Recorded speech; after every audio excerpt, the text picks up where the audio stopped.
Bad Influence, we're reviewing Indiana Jones 3 on the Mega Drive.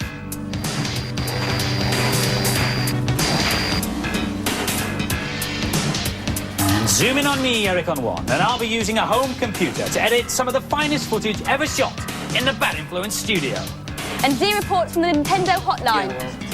These people are the best game players in the world, and they spent all day helping other people who've gotten stuck. But before all of that, slimy furtlers, something interesting. The word of the week is poke, which is a techie word for a cheat. The non-techie word for a cheat is, of course, cheat. And here's one for Bill and Ted's Excellent Adventure on the Game Boy. To jump straight through to level 8, The Abyss, simply type in 5556737 on the password screen. To get to level 9, Paradise, type in 5556429. And to get to level 10, School Concert, type in 5551881. And if you've got any complaints about the programme, please phone our producer on 9555732. All right, Andy, you can get on with the programme now. Oh, thanks. No, that's fine. No, really, no problem. Well, thanks very much indeed, Nam. Yeah, right, thank you. Nam, just clear off, would you? Violet? Andy? Exude. Stop messing about. We're all sick of you following us around that stupid camera of yours. You see, great artists are always misunderstood. The reason I've been following Violet around with this camcorder of mine all day is because of a new software package for the Amiga that allows you to edit sound and pictures from either your camcorder or your normal VHS player. First thing you've got to do is load in what you've just recorded, so I'll plug in my camcorder into the computer.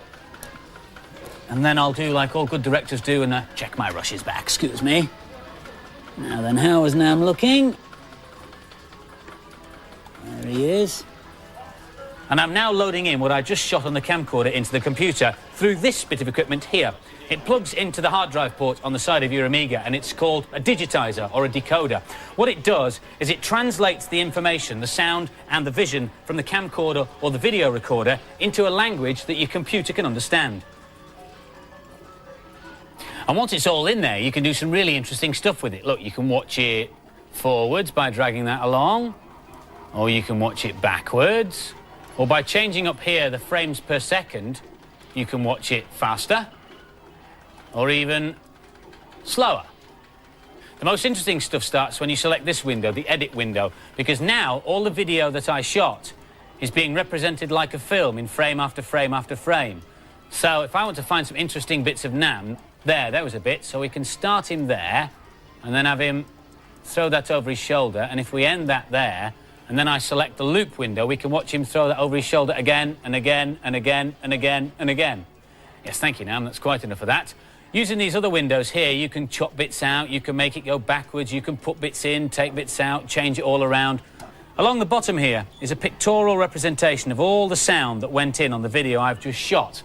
You can play it, or using these lines here, you can drag it along and listen to what you recorded. There's Nam. There's me. Now, where's Violet saying, stop messing about? There's the beginning of the S. Now, if I take this one here to the end of stop messing about, that's quite small, but I can enlarge the area of sound by using zoom. Play that back. Now we go into the sequencer and find some pictures of Violet saying stop messing about. Now, she was wagging her finger at the time, wasn't she? There she is. There's the beginning, so we put that in as the start point. Messing about. Put that as the end point, and we can program both the sound and the pictures to key W on the keyboard. So now when I hit W, I can scratch mix Violet. And I actually put Nam in earlier on the Q key.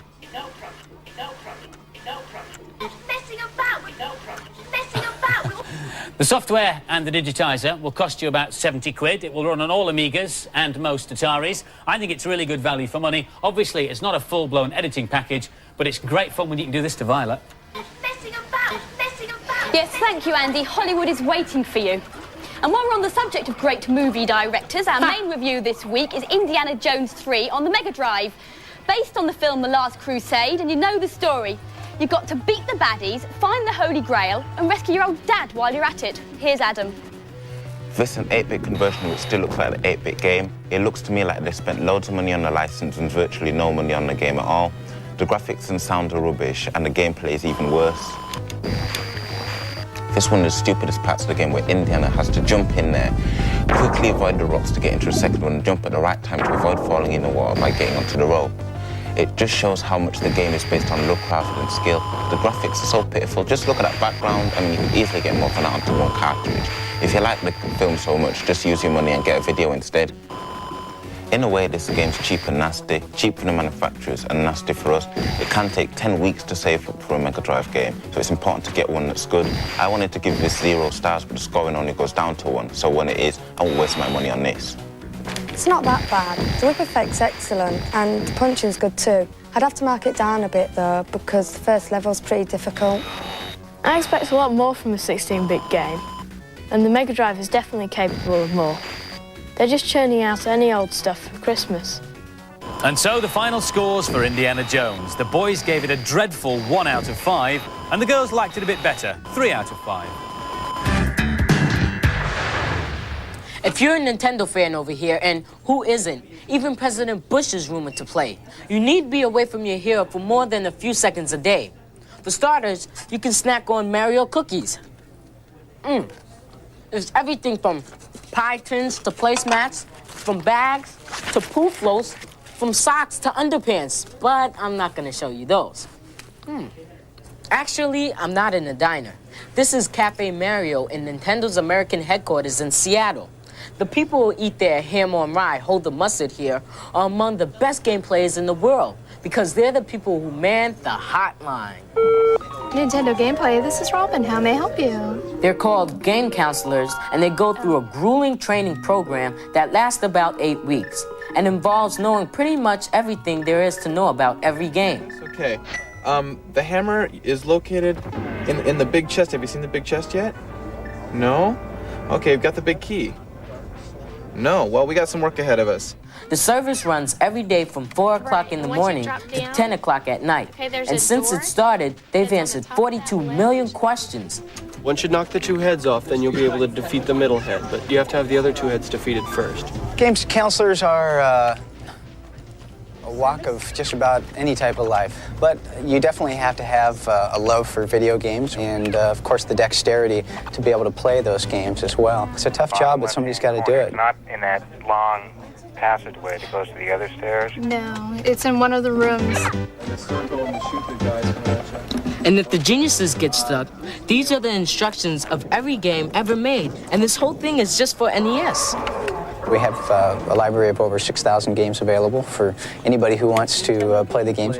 But it's pretty wild because you wouldn't think that they'd have to know all that stuff upstairs. But they also get some help from a large database of information that we have as well. Okay, got that?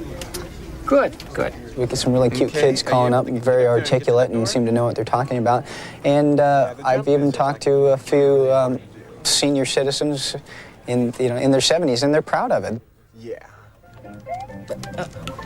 Yeah. Nintendo is funding some university research to try and find out what it is that makes video games so addictive. Come on. There's definitely one game right now that they're getting a lot of questions on, and that would be Legend of Zelda: A Link to the Past. In fact, we're receiving over 50,000 calls a week on that game alone. If you have something right with, I'll get you directions right to the ladder. Okay, we want the blue ones to be up and the orange ones to be down. And then if we jump off the ledge, we can go up the staircase and then go to the upper left door. Okay? Does that make sense? Yes, I think so. Thank you. Hello, slimy furtlers. Come with me to a small island off the coast of Australia. This is a cheat for Tasmania. Now, to choose levels, simply plug in 2 control pads the right way up. Then press A, B, C, and start on both control pads at the same time. When